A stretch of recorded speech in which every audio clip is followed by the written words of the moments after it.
can turn the world on with a smile. You can take a nothing day and suddenly make it all seem worthwhile. Well, it's your girl and you should know it. With each glance and every little movement you show it. Love is all around, don't need to fake it. You can never down, why don't you take it? You're gonna make it after all. Hi everyone, welcome to the show. Today is Thursday, February 21st, and Mark has 505 days left to go in his U.S. prison sentence. I went and visited him this last weekend down in Yazoo City, Mississippi, and it was a really good visit, even though I was kind of emotional and worked up over a lot of bad news stories I'd been reading and just feeling the weight of the world on me. But he's so great to give me strength, and I feel a lot better, like we can take on everything that we've got ahead. And Mark is excited because he got permission to have his band Yazoo photographed with him playing his bass guitar and everybody else on their instruments. So that's going to happen sometime soon, and I'll be able to show you guys photos of the Prince of Pot on his bass guitar, which none of us here have ever seen before, and of course we won't hear him play until he gets home.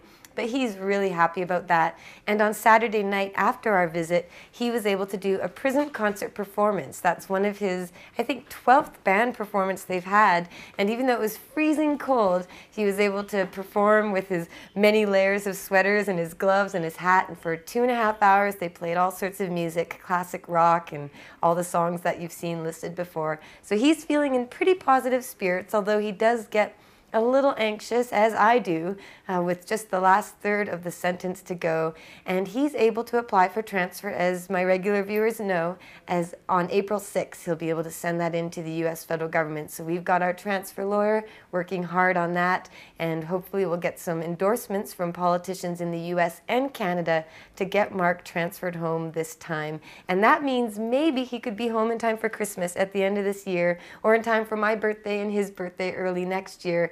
But at the latest, it's July next year, and that's not too far away. Now, tomorrow, I'm going to be at the BC Green Party's 30th anniversary and campaign kickoff event. And we here at Cannabis Culture Headquarters have donated some awesome items for their auction. We've got hemp hoodlam clothing, a great hemp hoodlam coat. That's almost worth $300, and a lot more that we're donating to the BC Green Party, because I'm going to be the candidate for Vancouver West End. And you guys can check out my website. It's just getting underway, but I posted my bio last night, so you can go to jodie4mla.ca and check out my new website. And you can also check out the old campaign website from 2009, when I was spreading the message of ending prohibition to end gang violence, a message that is now carried by the MLA who won, Mr. Cash Heed, as well as many others who are in positions of power and trying to make a difference. So if you want to attend the BC Green Party 30th anniversary event tomorrow night, kind of last minute, but if you're in Vancouver, for $30 or less than that if you're a student, you can come to our big event and have drinks and food and cake with me and Cannabis Culture editor Jeremiah Vandermeer and many others involved in the Green Party who believe in ending prohibition. They believe in ending all drug prohibition. It's unaffordable, it ruins too many lives, and that's why I'm proud to be a candidate for them again in the provincial election on May 14th. So go to bcgreens.com and find out all the information there, and make a donation or sign up as a member if you live in British Columbia, and help me make a difference with this party. Now, I have some news. Like I told you, I was pretty angry this weekend and pretty sad. Geo Group is a private prison company which has recently been meeting with the Harper Conservatives to try and introduce private for-profit prisons here in Canada with our new mandatory minimum laws. But Geo Group, which is where Mark spent a few months in Georgia initially when he was extradited, documenting all sorts of human rights abuses and violations that got him shipped out of there so he would shut up and stop exposing everything they were doing. But Geo Group just paid $5 million to have the naming rights of a stadium. The Florida Atlantic have agreed to put the name of Geo Group on their stadium, a private for-profit prison industry actually naming a sports arena. I mean, this is despicable. And those companies lobby to make marijuana laws worse and to maintain marijuana laws and to toughen immigration laws so they can guarantee their shareholders a high inmate population. So it just made me sick to my stomach and furious to know that Geo Group is now putting their name name on places like sports stadiums. So all those kids watching the baseball game can see the company where they're either going to go to prison or work in prison. It's just so shameful. And some more news that always makes me mad. When I get home from visiting Mark, I walk through the Vancouver airport and there's giant ads for HSBC. HSBC is an enormous bank, and if you've been checking out cannabisculture.com or if you read Rolling Stone magazine, you'll see the recent story about how HSBC was caught trafficking and money laundering with drug cartels and terrorists. Like, documented fact. This bank and many others have been taking money from drug cartels. They even had boxes made for the teller windows where the drug cartel members could drop off their enormous deposits of cash, and the bank knew it. And what kind of punishment did they get?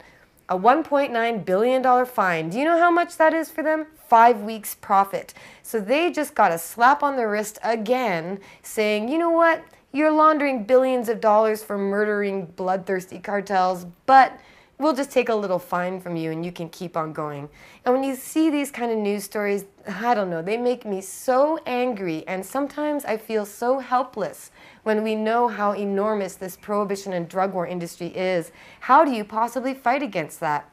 Well, like this, sharing a message, talking to people, running for office, doing what we can to bring people's attention to the enormous injustices and the gross abuses of power and corruption that take place every day.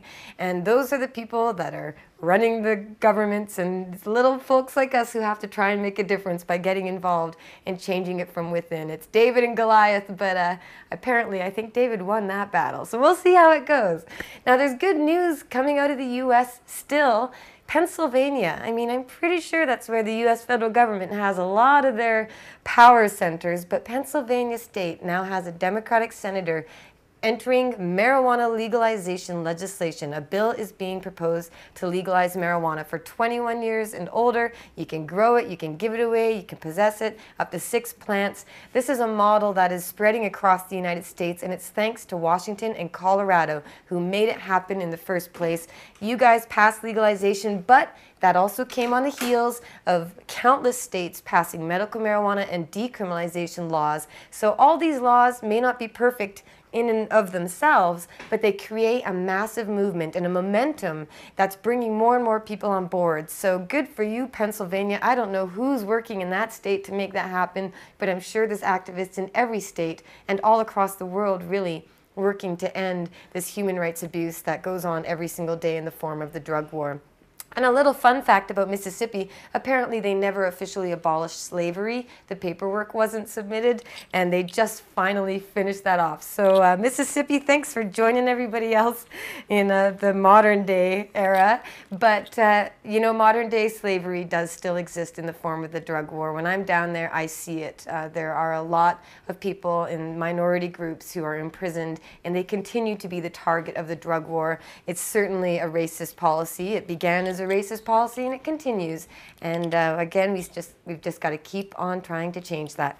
And they grow pot in Mississippi too, the federal government, at the University of Mississippi. So the hypocrisy and irony is endless there.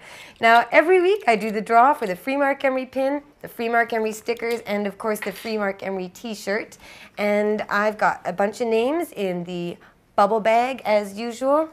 Mark Richardson, we've got a friend here who makes bubble bags, and this is available at Cannabis Culture Headquarters store. We've got 20% off hemp hoodlum coats, 50% off all other clothing, 30% off Heady Glass, and all sorts of deals in store. So come on down and check out cannabisculture.com/store. And the winner this week is going to be Martin, the sorcerer, entering for the draw. Cheers to you. You're a winner. And next week, I've got something special here. I got in the mail a bunch of t-shirts from somebody. They say, why can't we have both freedom and health?